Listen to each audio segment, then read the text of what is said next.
आज है 27 मार्च 2023 दिन सोमवार। Welcome back to clean news UP. चलिए देखते हैं उत्तर प्रदेश की 25 फटाफट बड़ी खबरों को। योगी 2.0 के पहले साल में गोरखपुर को मिली 12,000 करोड़ की सौगात। मुख्यमंत्री योगी आदित्यनाथ के दूसरे कार्यकाल के एक साल के दौरान पहले साल गोरखपुर को 12,000 करोड़ रुपए से अधिक के विकास कार्यों की सौगात मिली। विश्व स्तरीय ढांचागत विकास व नागरिक सुविधाओं के लिए इस धनराशि का बड़ा हिस्सा रोड कनेक्टिविटी शोधन समेत जल निकासी की परियोजनाओं के लिए है।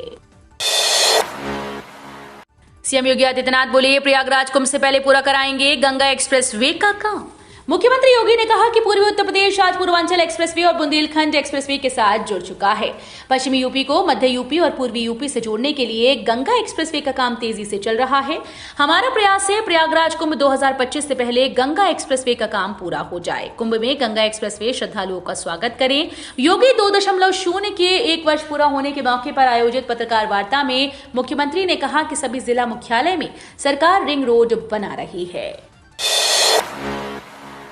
किसानों के लिए खुशखबरी, राज्य सरकार का बड़ा फैसला, 1 अप्रैल से मिलेगा लाभ। राजस्थान के बाद अब उत्तर प्रदेश की योगी सरकार ने किसानों को बड़ी सौगात दी। अब किसानों को बिजली बिल नहीं देना पड़ेगा। यूपी सरकार ने सिंचाई के लिए किसानों को 1 अप्रैल से मुफ्त बिजली देने का फैसला किया। इसकी घोषणा राज्य के उप मुख्यमंत्री केशव प्रसाद मौर्य ने बाराबंकी में ग्राम पंचायत बसारा के राजकीय इंटर कॉलेज निंदूरा में जन चौपाल में की। मुख्यमंत्री केशव प्रसाद मौर्य ने कहा कि किसानों को नलकूप से सिंचाई के लिए फ्री बिजली मिलेगी। इसका भुगतान राज्य सरकार करेगी। यूपी में 63,000 से ज्यादा अपराधियों पर गैंगस्टर एक्ट के तहत एक्शन। उत्तर प्रदेश में मुख्यमंत्री योगी आदित्यनाथ सरकार ने बताया कि 63,000 से ज्यादा अपराधियों के खिलाफ गैंगस्टर एक्ट और 800 से अधिक अपराधियों के विरुद्ध रासुका के तहत कार्रवाई की गई है। योगी सरकार ने अपने दूसरे कार्यकाल का 1 वर्ष पूरा होने पर शनिवार को एक पुस्तिका जारी कर बताया कि अपराधियों के गैंगस्टर एक्ट के तहत 90 अरब 22 करोड़ 33 लाख रुपए की चल अचल संपत्तियों को जब्त किया गया है। अच्छे नंबर से 10वीं या 12वीं पास करने पर यूपी सरकार की तरफ से फ्री लैपटॉप।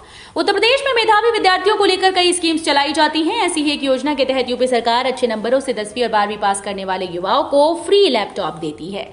इसके साथ ही 1 GB का डेटा भी फ्री दिया जाता है। फ्री लैपटॉप योजना का उद्देश्य मेधावी छात्रों को आगे पढ़ाई प्रोत्साहित करना है। आवेदनकर्ता अभ्यर्थी यूपी का स्थायी निवासी हो। आवेदनकर्ता छात्र के 10वीं या 12वीं में कक्षा में टॉप नंबर हो। इसके अलावा लैपटॉप के लिए ITI पॉलिटेक्निक कोर्स या इसके समक्ष अन्य पॉलिटेक्निक कोर्स या कोर्स करने वाले विद्यार्थी भी इसका लाभ ले सकते हैं। स्मार्ट मीटर मामले में अब क्लस्टर बढ़ाने पर जोर। 20 से 25 लाख उपभोक्ताओं का बनेगा एक क्लस्टर। केंद्र सरकार की ओर से स्मार्ट प्रीपेड मीटर के मामले में दबाव बढ़ाने के बाद बिजली कंपनीज बीच का रास्ता निकालने पर तैयार हो गई। वे 4 क्लस्टर के बजाय 8 क्लस्टर बनाकर टेंडर करने को तैयार हैं। इस संबंध में मध्यांचल विद्युत वितरण निगम के प्रबंध निदेशक भवानी सिंह खंगरौत ने पावर कॉर्पोरेशन को प्रस्ताव भेजा। इसमें टेंडर क्लस्टर को छोटा करने और हर क्लस्टर को 20 से 25 लाख उपभोक्ताओं का बनाने पर जोर दिया गया है, ताकि ज्यादा से ज्यादा कंपनीज टेंडर में हिस्सा ले सकें। पशुओं का घर बैठे होगा उपचार। हाथरस को मिली 5 मोबाइल वेटनरी यूनिट।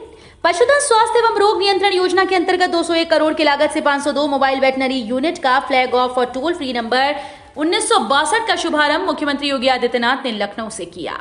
मुख्य पशु चिकित्सा अधिकारी डॉक्टर विजय वीर चंद्रियाल ने बताया कि पशु उपचार पशुपालक के द्वार योजना के तहत जनपद के लिए 5 मोबाइल वेटनरी वाहन आवंटित किए गए। प्रत्येक मोबाइल वेटनरी यूनिट में 3 कर्मचारियों को तैनात किया गया है, जिसमें 1 पशु चिकित्सा अधिकारी, 1 वाहन चालक व 1 मल्टीपर्पज कर्मचारी तैनात किया गया है। कॉलेज में सहेलियों की बनाई यूनिफॉर्म पहनेंगी छात्राएं, सीखेंगी सिलाई कढ़ाई। अलीगढ़ में श्री टीकाराम कन्या महाविद्यालय में अब छात्राएं अपनी सहेलियों के हाथ से बनी यूनिफॉर्म में नजर आएंगी। महाविद्यालय की प्राचार्य ने कुछ छात्राओं की आर्थिक स्थिति तंग देखते हुए नई कवायद करने जा रही है। ऐसी छात्राओं को पहले सिलाई कढ़ाई सिखाकर उनसे यूनिफॉर्म सिलवाई जाएगी, ताकि उनकी आर्थिक हालत सुधर सके और अन्य छात्राओं को कम दामों पर यूनिफॉर्म भी मिल सके। TR कॉलेज की प्राचार्य प्रोफेसर शर्मिला शर्मा बताती हैं कि उनके महाविद्यालय में देर दराज से छात्राएं शिक्षा ग्रहण करने पहुंचती हैं। 20,000 घरों को मिलेगा सीवर कनेक्शन। 20 वार्ड्स में कनेक्शन के लिए नंबर्स पर करें कॉल। बरेली शहर में अमृत योजना के तहत सीवर प्रोजेक्ट का काम किया गया। अब इसको अंतिम रूप देते हुए सीवर लाइन के चैम्बर से घर घर कनेक्शन देना शुरू किया जा रहा है। पहले चरण में 20 वार्ड्स में सीवर कनेक्शन जोड़े जाएंगे। कनेक्शन लेने के लिए 31 मार्च तक का समय है। जल निगम ने 2 हेल्पलाइन नंबर जारी किए हैं। नंबर है 6395942471 और 9473942261।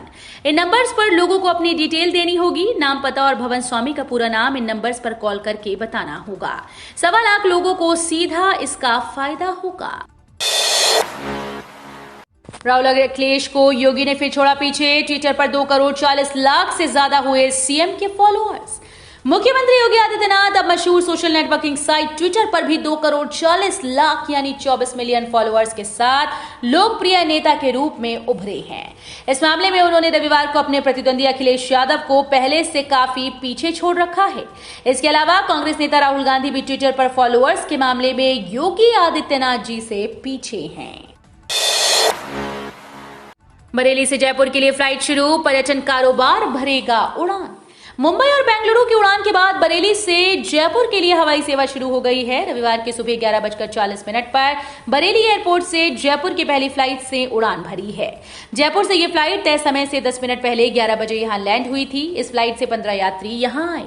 एयरपोर्ट पर अधिकारियों ने यात्रियों का स्वागत किया। इस दौरान बरेली एयरपोर्ट निदेशक अवधेश अग्रवाल समेत कई अधिकारी मौजूद रहे। कांग्रेस के कार्यक्रम पर सीएम योगी का तंज। मुख्यमंत्री योगी आदित्यनाथ ने नाम न लेकर इशारों में कांग्रेस नेता राहुल गांधी के राजघाट पर सत्याग्रह करने की घोषणा पर निशाना साधा। उन्होंने कहा कि लोकतंत्र को कमजोर करने वाला व्यक्ति सत्याग्रह नहीं कर सकता। आकंठ भ्रष्टाचार में डूबने वाले लोग सत्याग्रह नहीं करते। जातिवाद, भाषावाद, क्षेत्रवाद को बढ़ावा देने वाले सत्याग्रह नहीं कर सकते। यहां तक कि देश की निंदा करने और सेना के बहादुर जवानों के प्रति श्रद्धा का भाव न रखने वाले लोग सत्याग्रह नहीं कर सकते। अखिलेश यादव ने विकास के दाव पर उठाए सवाल, बोले सिर्फ सपने ना दिखाएं। सपा अध्यक्ष अखिलेश यादव ने यूपी में भाजपा सरकार के 6 साल पूरे होने पर कहा कि सरकार अपनी छठी मना रही है और रोबोटिक प्लांट बनाने के सपने दिखा रही है। वो जनता को गुमराह कर रहे हैं। सरकार को अपने काम का हिसाब देना चाहिए, सपने नहीं दिखाने चाहिए। अखिलेश यादव ने कहा कि जिन मंत्रियों पर भ्रष्टाचार के अन्य आरोप लगे हैं उनका क्या हुआ ये भी बताना चाहिए। 20 रुपए में स्वयंसेवकों को नाश्ता और दोपहर का खाना साबित हो रहा नाकाफी।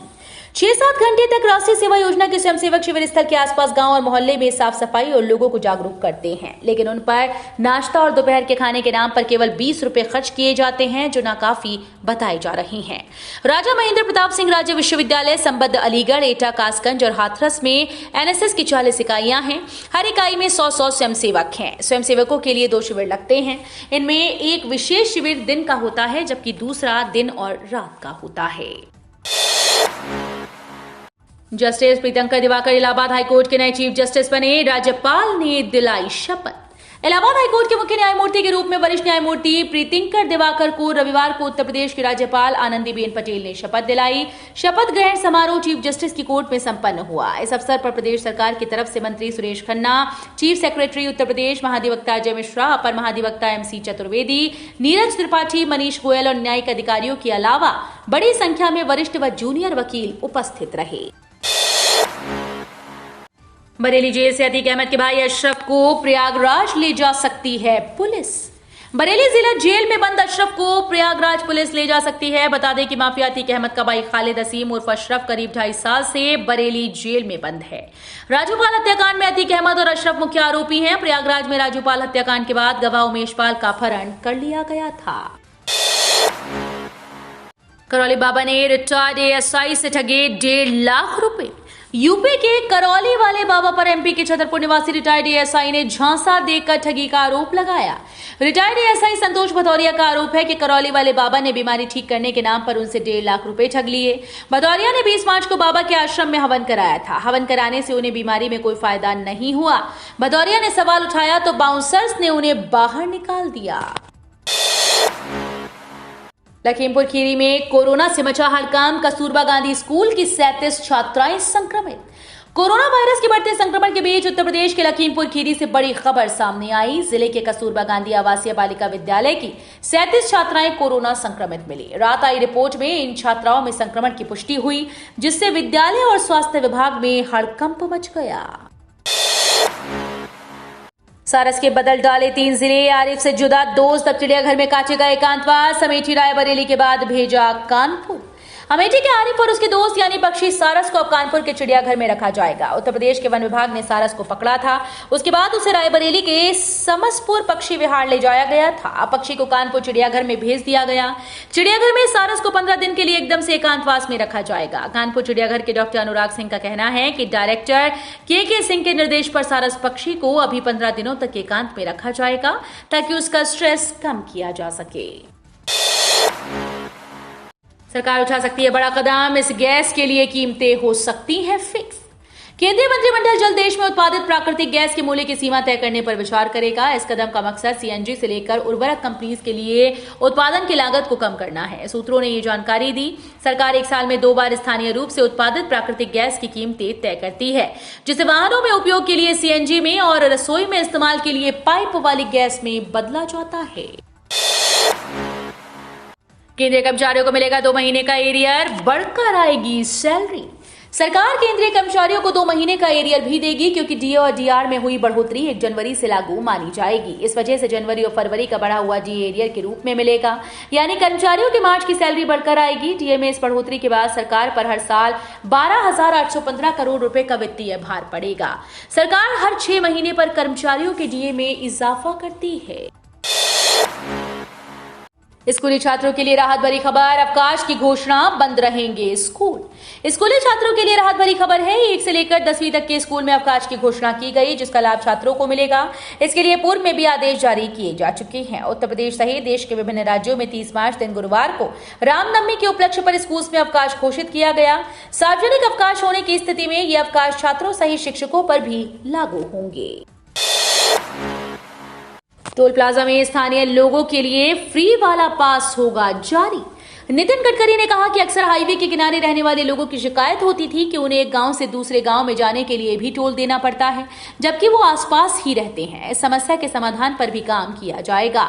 उन्होंने बताया कि स्थानीय लोगों को टोल नहीं देना होगा, उन्हें एक पास दिया जाएगा, जिसे दिखाकर वो हाईवे पर फ्री में सफर कर सकेंगे।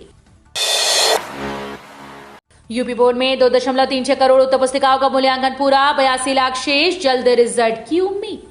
यूपी बोर्ड की हाई स्कूल और इंटरमीडिएट की 1/4 कॉपीज 8 दिन में जांची जा चुकी हैं। कुल 3.19 करोड़ कॉपीज में से 2,36,51,382 का मूल्यांकन पूरा हो चुका है। कई विषयों की कॉपीज का मूल्यांकन समाप्ति की ओर है। प्रदेश भर के 258 मूल्यांकन केंद्रों पर 80 से अधिक परीक्षकों ने उपस्थिति दर्ज कराई। मौसम विभाग ने उत्तर प्रदेश में बारिश को लेकर अलर्ट जारी। मौसम विभाग ने उत्तर प्रदेश के कई इलाकों में बारिश का अनुमान जताया। वहीं उत्तराखंड में बारिश का येलो अलर्ट जारी किया गया। यहां गरज के साथ बारिश की संभावना है। आईएमडी के मुताबिक राज्य के कई जनपदों में बारिश और ओला पड़ने का अनुमान जताया गया। तेज हवाएं चलने का अनुमान है। पिछले कई दिनों से राज्य में बारिश ने किसानों के लिए मुश्किलें पैदा कर दी हैं। तो ये थी आज की 25 फटाफट बड़ी खबरें। अगर आपको न्यूज पसंद आई हो तो वीडियो को लाइक और शेयर जरूर करें। धन्यवाद।